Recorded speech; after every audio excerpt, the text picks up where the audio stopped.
I come up with an outline and don't tell me, oh, you're not filming right now. Oh man, okay. Okay, if you're watching this video, please do not judge me. When I said stop, don't move.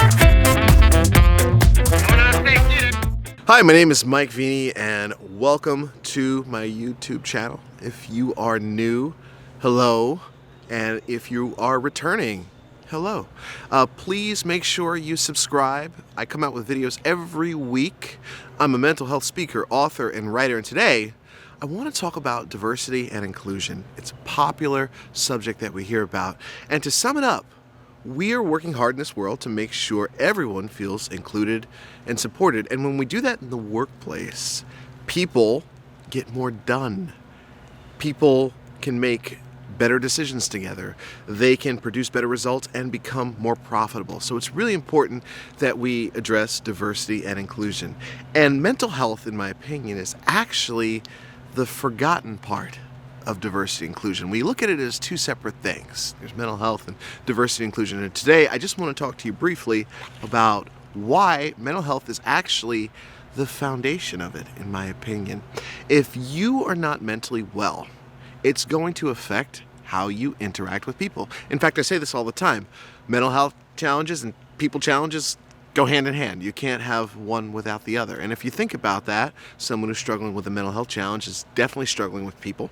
If you're struggling with people, you're probably going to struggle with your mental health. It just works like that. I don't know why. That being said, in the workplace, here's how it comes into play. So one of the areas of diversity and inclusion that people talk about is delegation. For instance, you have to delegate to people on your team. And by the way, there's a great book on delegation I want to recommend. It's called If You Want It Done Right, Don't Do It Yourself. It's helped me with my team very much. But that being said, let's just say for whatever reason I'm struggling with my mental health, I might have some biases that I don't even realize that are coming through and not helping me delegate effectively to you. And then you start delivering poor results, and now we have a problem and a conflict in the workplace that could end up with you being on a personal improvement plan, all because I had some biases that I wasn't aware of that have to do with my own mental health.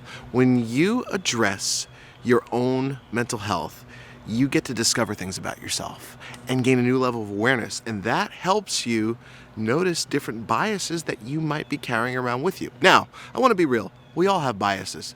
Everyone does. No one is exempt from that. In fact, I'm going to argue that it's necessary for survival. Really, really is. I mean, you have to know not to walk down that one street in your neighborhood if it's unsafe. That's important bias to have, necessary for survival. The reality is when we're not aware of a bias and it gets in the way of relationships at work, it reduces productivity and reduces profitability. So it's really important that we address mental health first. The other thing is in basic communication at work. I might be afraid to say something to you because I think you might be offended because of blank. I mean, fill in that blank. Could be because I'm a man, you're a woman. Could be because I am black and you are a different ethnicity. Whatever it is, I might have that bias. And if I work on my mental health with a therapist and talk about some of those concerns about addressing things with you, I'm going to have better clarity on how to do that. And this way I can communicate much more clearly and effectively. Now, could I offend you? Absolutely. I mean, you can't ever fully prevent, people from getting offended, but I can reduce the chance that you will be offended, and you will at least know that I'm trying my best to show my care and empathy for you when I deliver a particular message. And all this starts with is your own self-awareness, which has to do with your own mental health.